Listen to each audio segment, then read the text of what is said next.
साथियों, परसों अरविंद केजरीवाल जी ने राउज एवेन्यू कोर्ट के अंदर कोर्ट से कहा कि बेसिकली उनके खिलाफ 4 ऐसी गवाही हैं, 4 लोगों की ऐसी स्टेटमेंट्स हैं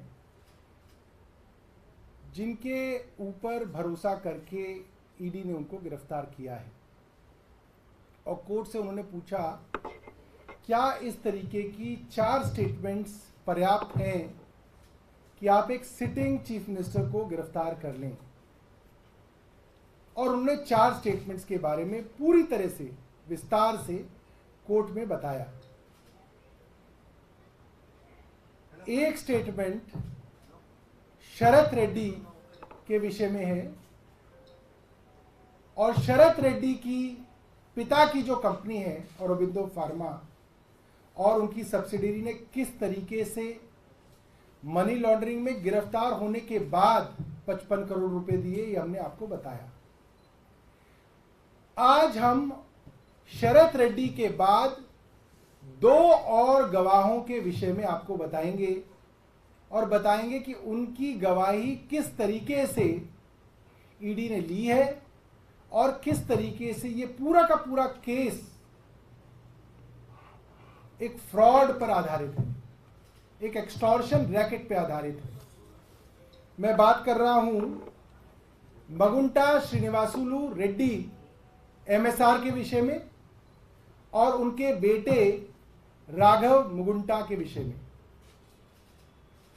तो मुख्यमंत्री जी ने कोर्ट में बताया था, एमएसआर ने अपने ऑफिस से, मुख्यमंत्री जी के ऑफिस से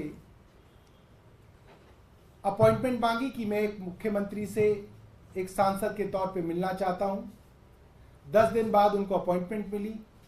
16 मार्च 2021 को 4:30 बजे मुख्यमंत्री कार्यालय में ये थोड़ी सी देर के लिए मुख्यमंत्री जी से मिले। मुख्यमंत्री जी को इन्होंने कहा कि मैं मेंबर ऑफ पार्लियामेंट हूं, मेरी फैमिली एक ट्रस्ट चलाती है, मुझे उस ट्रस्ट के लिए ज़मीन चाहिए। मुख्यमंत्री जी ने कहा, ज़मीन एलजी के अधीन आती है, लिहाजा आप मुझे रिक्वेस्ट लेटर दे दीजिए, मैं फॉरवर्ड कर दूंगा। सिर्फ इतनी सी बात हुई है, एक मेंबर ऑफ पार्लियामेंट की एक सिटिंग चीफ मिनिस्टर से, और वो भी ऑफिशियल मीटिंग हुई है, बाकायदा अपॉइंटमेंट लेके हुई है।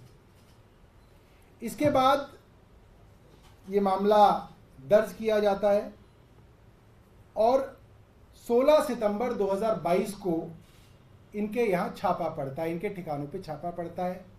जब छापा पड़ता है तो इनसे स्टेटमेंट ली जाती है और ये वही बात कहते हैं जो मुख्यमंत्री जी ने कोर्ट में कही कि मैं अपने फैमिली ट्रस्ट के सिलसिले में, उसके ज़मीन के सिलसिले में अरविंद केजरीवाल जी से मिला। उन्होंने कहा कि एलजी को लेटर वो फॉरवर्ड कर देंगे, बस इतनी ही बात है। ये उनकी ऑफिशियल स्टेटमेंट है जो ईडी ने दर्ज की हुई है। ये स्टेटमेंट 16 सितंबर 2022 की है। इसके बाद इनके बेटे राघव मुकुंटा को 10 फरवरी 2023 को गिरफ्तार कर लिया जाता है। जाहिर सी बात है, ये चौथी बार मेंबर ऑफ पार्लियामेंट हैं, लिकर के बड़े कारोबारी हैं साउथ के, और काफी जनरेशन से इनका वहां पे बड़ा कारोबार रहा है। कहा जा सकता है कि करोड़पति अरबपति आदमी है। 4 बार मेंबर ऑफ पार्लियामेंट, एक अरबपति आदमी के एक बेटे को जेल भेज दिया जाता है। 10 फरवरी 2023 को 5 महीने तक उसको जेल में सड़ाया जाता है और फिर ये बाप मेंबर ऑफ पार्लियामेंट टूट जाते हैं और 5 महीने बाद 16 जुलाई 2023 को ये अपना स्टेटमेंट बदल लेते हैं और पहली बार अरविंद केजरीवाल जी के खिलाफ स्टेटमेंट देते हैं।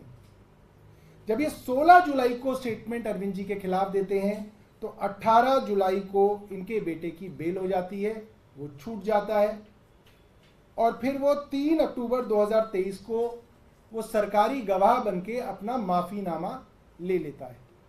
अब इसमें इंटरेस्टिंग बात ये है कि इन महीनों के दौरान मगुंटा श्रीनिवासुलु रेड्डी की 3 स्टेटमेंट्स ली गई, जिसमें से 2 स्टेटमेंट्स में उन्होंने अरविंद जी के विषय में कोई ऐसी बात नहीं कही जिससे अपराध के विषय में कोई भी जानकारी होती हो या उसकी तरफ इशारा भी होता हो। तीसरी स्टेटमेंट उनके खिलाफ उन्होंने दी। उनके बेटे राघव की 7 स्टेटमेंट्स रिकॉर्ड हुई हैं, 7। उसी एजेंसी ने 7 बार उनकी गवाही ली। 6 स्टेटमेंट्स में वो कोई ऐसी बात नहीं कहता, वो वही बात रिपीट करता है जो अरविंद केजरीवाल कह रहे हैं कि मेरे पिता जमीन के काम से अरविंद केजरीवाल से मिले। मगर जब 7वीं स्टेटमेंट में वो अरविंद केजरीवाल को इंडाइट करता है तो उनकी बेल हो जाती है और उनको सरकारी गवाह बना लिया जाता है। हमने आपको शरद रेड्डी के विषय में बताया था कि शरद रेड्डी का भारतीय जनता पार्टी से क्या रिश्ता है। शरद रेड्डी मनी लॉन्ड्रिंग में गिरफ्तार होने के बाद 55 करोड़ रुपए भारतीय जनता पार्टी को इलेक्टोरल बॉन्ड से देते हैं। सबके मन में सवाल था कि भाई 4 में से 1 गवाह का तो अरविंद केजरीवाल जी ने बता दिया, बाकी गवाहों का कौन बताएगा। तो आज हम मुगुंटा रेड्डी और उनके बेटे राघव मुगुंटा रेड्डी के बारे में आपको बता रहे हैं। कल एनडीए यानी कि प्रधानमंत्री जी की जो अलायंस है एनडीए, उसके घटक दल टीडीपी ने उनको अपना मेंबर ऑफ पार्लियामेंट बनाने के लिए उम्मीदवार बना लिया है। यानी कि प्रधानमंत्री मोदी और पूरी की पूरी भारतीय जनता पार्टी अब अरविंद केजरीवाल जी के खिलाफ जो मुख्य गवाह है उनके परिवार के लिए वोट मांगेंगे। हमारा सवाल है, ये रिश्ता क्या कहलाता है। हर आदमी जो अरविंद केजरीवाल के खिलाफ इतने दबाव के बाद, जेल डालने के बाद गवाही देता है, वो कहीं ना कहीं भारतीय जनता पार्टी से सीधा जुड़ा हुआ है। ऐसा नहीं कि कोई दूर का रिश्ते नाता करके जुड़ा हुआ है, सीधा जुड़ा हुआ है। एमएसआर को भारतीय जनता पार्टी के एनडीए के टीडीपी ने अपना उम्मीदवार बनाया है और वो पिछले कई दिनों से वहां पे कैंपेनिंग कर रहे हैं। तो हम जिस तरीके से अरविंद केजरीवाल जी ने कोर्ट में कहा था, शरद रेड्डी की कंपनी ने 55 करोड़ रुपए आरोपी बनने के बाद भारतीय जनता पार्टी को दिए, इसकी जांच भी ईडी करे। तो मुझे लगता है कि ये चीज भी ईडी रिकॉर्ड पे लेके आए कि ये राघव मगुंटा और इनके पिता मगुंटा श्रीनिवासलू रेड्डी दोनों भारतीय जनता पार्टी और एनडीए से सीधा संबंधित है। इस चीज की जांच भी ईडी करे। मैं समझता हूं वर्षों से इन लोगों के एक दूसरे को फोन कॉल्स जो हैं वो मौजूद होंगे, इन लोगों का रिश्ता मौजूद होगा। इसके अंदर छोटी मोटी भी इन्वेस्टिगेशन होगी तो सब दूध का दूध पानी का पानी साफ हो जाएगा। बहुत धन्यवाद। आतिशी जी अपनी बात कहेंगे।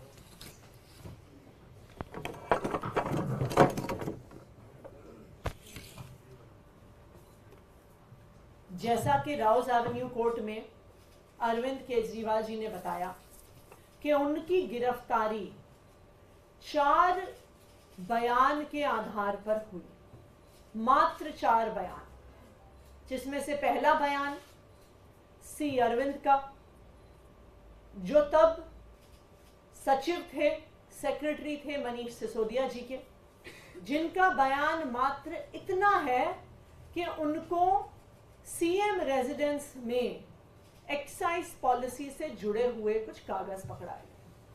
सी अरविंद का बयान कहीं पर भी नहीं कहता कि अरविंद केजरीवाल जी ने पैसे लिए, किसी ने अरविंद केजरीवाल जी को पैसे दिए। वो सिर्फ इतना कहता है कि सीएम रेजिडेंस में एक्साइज पॉलिसी से जुड़े उनको कुछ कागज मिले। इसमें पैसे के लेन देन का कोई बयान नहीं। दूसरा बयान शरद चंद्र रेड्डी, जिनके बारे में आज देश का बच्चा बच्चा जानता है कि साउथ लॉबी के शराब कारोबारी शरद चंद्र रेड्डी ने ईडी का छापा पड़ने के बाद, ईडी की गिरफ्तारी के बाद 55 करोड़ रुपया इलेक्टोरल बॉन्ड्स के माध्यम से भारतीय जनता पार्टी को चंदा दिया। तो ये थी 4 में से 2 गवाही। बाकी दोनों गवाही पिता और पुत्र MSR मगुंटा श्रीनिवासलू रेड्डी और उनके सुपुत्र राघव मगुंटा रेड्डी की थी, जिनकी पूरी डिटेल सौरभ भारद्वाज जी ने आपको बताई कि किस तरह से एक सांसद होने के नाते MSR अरविंद केजरीवाल जी से मिले, अपने फैमिली ट्रस्ट के लिए जमीन मांगी। अरविंद केजरीवाल जी ने कहा कि आप हमें पत्र दीजिए, हम LG साहब को बताएंगे। उसके बाद ना MSR का ना उनके पुत्र राघव मगुंटा का अरविंद केजरीवाल जी से कोई भी संपर्क रहा। जब 16 सितंबर को उनके घर पे रेड होती है, फिर से पिता और पुत्र की स्टेटमेंट होते हैं, जहां पर वो दोनों कहते हैं कि हमारी अरविंद केजरीवाल जी के साथ कोई जान पहचान नहीं है।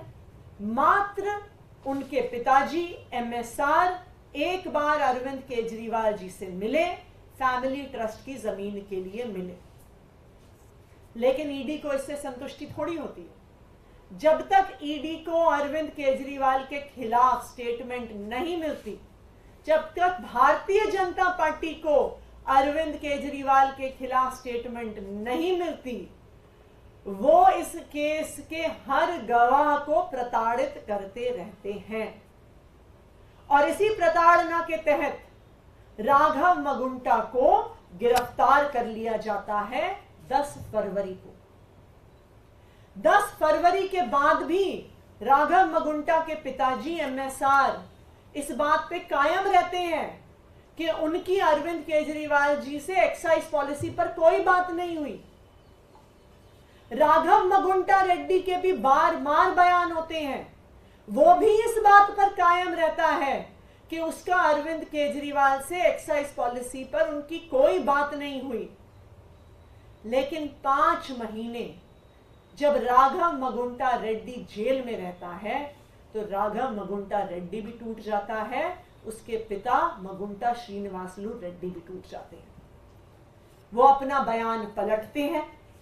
16 जुलाई को वो अरविंद केजरीवाल जी के खिलाफ अपने तीसरे बयान में अरविंद केजरीवाल जी के खिलाफ बयान देते हैं और 18 जुलाई को उनके बेटे को बेल मिल जाती है।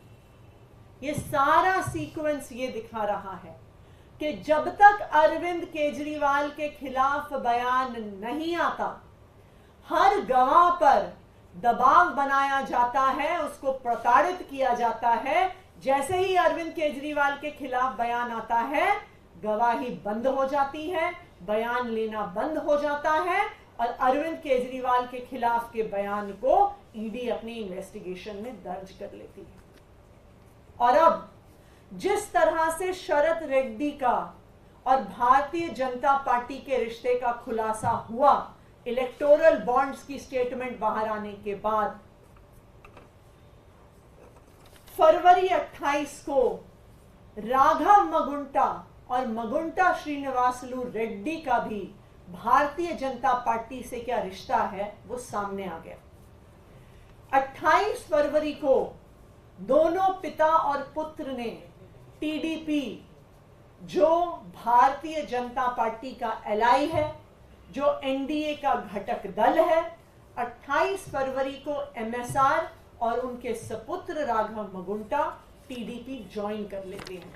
और कल 29 अप्रैल को पिता मगुंटा श्रीनिवासलू रेड्डी को भारतीय जनता पार्टी के एलाय TDP से लोकसभा चुनाव लड़ने का टिकट मिल जाता है।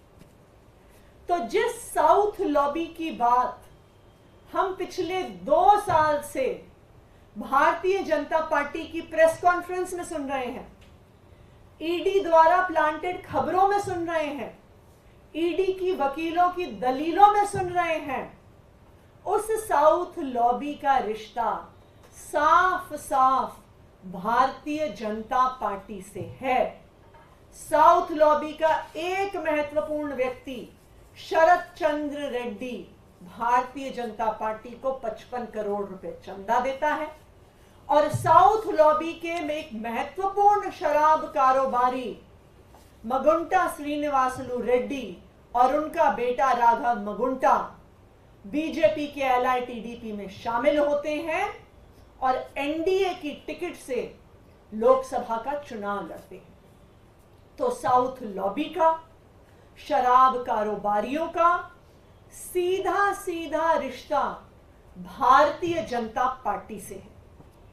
तो मैं आज ईडी को यह चैलेंज करना चाहती हूं कि अगर आप वास्तविक तौर पे एक इंडिपेंडेंट इन्वेस्टिगेटिंग एजेंसी हैं तो इन सारे फैक्ट्स को रिकॉर्ड पे लेके आइए। भारतीय जनता पार्टी और साउथ लॉबी के इस रिश्ते को इन्वेस्टिगेट करिए, भारतीय जनता पार्टी को आरोपी बनाइए और अपनी चार्जशीट में भारतीय जनता पार्टी और साउथ लॉबी, जो साउथ की शराब कारोबारियों की लॉबी है, उनसे भारतीय जनता पार्टी के रिश्ते को कोर्ट के सामने रखिए। ये मेरा ईडी को चैलेंज है। Thank you. तो मैम इसी मामले में आज कैलाश गहलोत जी को भी समन मिला है, वो भी पहुंचे हैं ईडी दफ्तर। देखिए, जो ये सारा प्रकरण है, चाहे ये अरविंद केजरीवाल जी की गिरफ्तारी हो, उससे पहले मनीष सिसोदिया जी की गिरफ्तारी हो, संजय सिंह जी की गिरफ्तारी हो, सत्येंद्र जैन जी की गिरफ्तारी हो, किसी भी गिरफ्तारी का किसी भी जांच से कोई लेना देना नहीं है।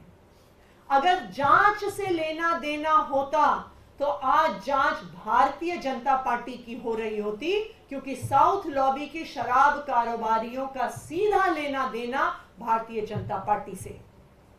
लेकिन यह पूरी तथाकथित जांच सिर्फ और सिर्फ आम आदमी पार्टी पर हमला करने के लिए है, अरविंद केजरीवाल पर हमला करने के लिए है, दिल्ली की चुनी हुई सरकार को गिराने के लिए है, अरविंद केजरीवाल और उनकी आम आदमी पार्टी को लोकसभा चुनाव में प्रचार करने से रोकने के लिए है।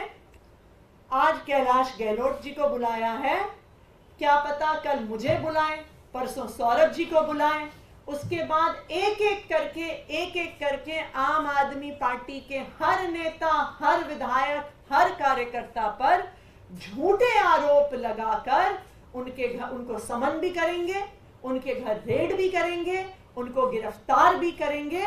ये भारतीय जनता पार्टी की साजिश है। मैम, क्या आप इसको देख रहे हैं प्रेसिडेंशियल रूल लगाने की कहीं इसमें कोई कॉन्स्पिरेसी हो?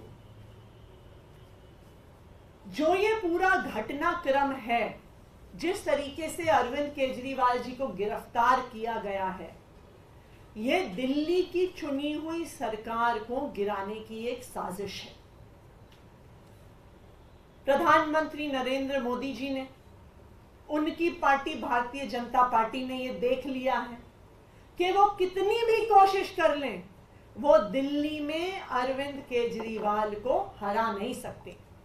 एक के बाद एक, चाहे 2015 का चुनाव हो, 2020 का चुनाव हो, पिछले साल का MCD का चुनाव हो, भारतीय जनता पार्टी ने यह देख लिया है कि हर षड्यंत्र के बाद भी वो अरविंद केजरीवाल को हरा नहीं सकते हैं। और इसीलिए वो पिछले दरवाजे से, चोर दरवाजे से साजिश कर रहे हैं कि अरविंद केजरीवाल की सरकार को गिराया जाए। और इसीलिए अरविंद केजरीवाल को गिरफ्तार किया है, कोई जांच करने के लिए नहीं, कोई एक्साइज पॉलिसी की इन्वेस्टिगेशन के लिए नहीं, पर एक लोकप्रिय चुने हुए मुख्यमंत्री और उनकी सरकार को डिस्टेबलाइज करने के लिए। मैम, अभी खबर आई कि ईडी ने जल बोर्ड के मामले वाले केस में भी चार्जशीट फाइल कर दी है। मैंने तो आपको कहा ही कि आज कैलाश गहलोत जी को बुलाया है, कल मुझे बुलाएंगे, परसों सौरभ जी को बुलाएंगे, उसके बाद हमारे पंकज गुप्ता जी को बुलाएंगे। एक एक करके आम आदमी पार्टी के हर नेता को समन भी किया जाएगा, चार्जशीट भी किया जाएगा, गिरफ्तार भी किया जाएगा। लेकिन मैं भारतीय जनता पार्टी को यह बता दूं कि हम आपकी धमकियों से डरने वाले नहीं हैं। हम जेल जाने से नहीं डरते, तुम हमें फांसी पे टांग लो, हम उससे भी नहीं डरते। आम आदमी पार्टी का हर नेता, हर कार्यकर्ता अपनी आखिरी सांस तक इस देश के संविधान के लिए, इस देश में लोकतंत्र को बचाने के लिए लड़ता रहेगा। एक आखिरी सवाल है, कांग्रेस ने आज पीसी की है कल के रैली के लिए। जयराम रमेश ने बहुत स्पेसिफिकली कहा कि ये इंडिविजुअल सेंट्रिक रैली नहीं है, किसी पार्टी विशेष की रैली नहीं है, डेमोक्रेसी बचाने की रैली है। तो आपके नैरेटिव से हट के कांग्रेस एक दूसरा नैरेटिव पुश कर रही है। देखिए, इंडिया अलायंस के सारे घटक दल अरविंद केजरीवाल जी की गिरफ्तारी के विरोध में एकजुट हैं। जिस दिन अरविंद केजरीवाल जी की गिरफ्तारी हुई, इनफैक्ट ईडी द्वारा उनकी गिरफ्तारी से पहले ही जब उनके घर पे रेड चल रही थी, तभी कांग्रेस के, दिल्ली के कांग्रेस के वरिष्ठ नेता वहां पर अरविंद केजरीवाल जी के घर के बाहर मौजूद थे। कांग्रेस पार्टी ने, डीएमके ने, टीएमसी ने, इंडिया अलायंस के हर घटक दल ने अरविंद केजरीवाल जी की गिरफ्तारी का विरोध किया, आज भी करते हैं। और अरविंद केजरीवाल जी की गिरफ्तारी सिर्फ उनको जेल में डालने की बात नहीं है, यह इस बात का द्योतक है कि आप एक लोकतंत्र में चुनाव की घोषणा के बाद एक प्रमुख विपक्ष के चेहरे को कैसे जेल में डाल सकते हैं? आप एक सिटिंग चीफ मिनिस्टर को कैसे जेल में डाल सकते हैं? आप एक राष्ट्रीय पार्टी के राष्ट्रीय अध्यक्ष को कैसे जेल में डाल सकते हैं? और हम तो बार बार खुद कह रहे हैं कि यह प्रहार सिर्फ आम आदमी पार्टी पे नहीं है, यह प्रहार इस देश के लोकतंत्र पर है। चाहे वो ऑपरेशन लोटस जिस तरह से चल रहा हो, विपक्षी दलों पर सीबीआई और ईडी के केस हो, कांग्रेस पार्टी का बैंक अकाउंट फ्रीज करना हो, लेफ्ट पार्टीज को इनकम टैक्स का नोटिस हो, अरविंद केजरीवाल जी की गिरफ्तारी लोकतंत्र पे जो हमला हो रहा है उस पे एक आखिरी प्रहार है। और इस प्रहार के विरोध में इंडिया के घटक दल सब एक साथ हैं।